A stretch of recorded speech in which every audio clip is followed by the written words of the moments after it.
একদিন একটি ছোট্ট খরগোশ, যার নাম ছিল বাদামি, গ্রামের পাশে একটি মাঠে ঘাস খাচ্ছিল।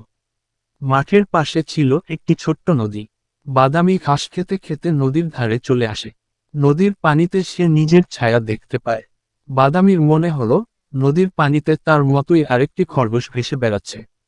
সে ভাবল, আরে, ওখানে তো আমার আরেক বন্ধু। বাদামি নদীর দিকে তাকিয়ে ডাকল, এই বন্ধু, কেমন আছো? কিন্তু নদীর পানিতে থাকা ছায়া তো আর কথা বলতে পারে না। বাদামি কিছুক্ষণ অপেক্ষা করল, কোনো সাড়া না পেয়ে সে আবার বলল, তুমি কি আমার সাথে খেলবে? তবুও কোনো উত্তর এলো না।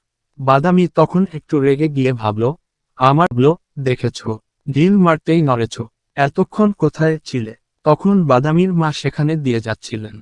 তিনি বাদামির কাণ্ড দেখে হেসে বললেন, বাদামি, ওটা তো তুমি নিজেই। ওটা কোনো বন্ধু নয়, তোমার ছায়া। বাদামি অবাক হয়ে মায়ের কথা শুনল।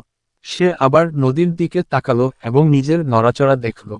তখন সে বুঝতে পারল, সত্যিই ওটা তার ছায়া ছিল। বাদামি একটু লজ্জা পেল এবং মায়ের কাছে গিয়ে বলল, ওহ,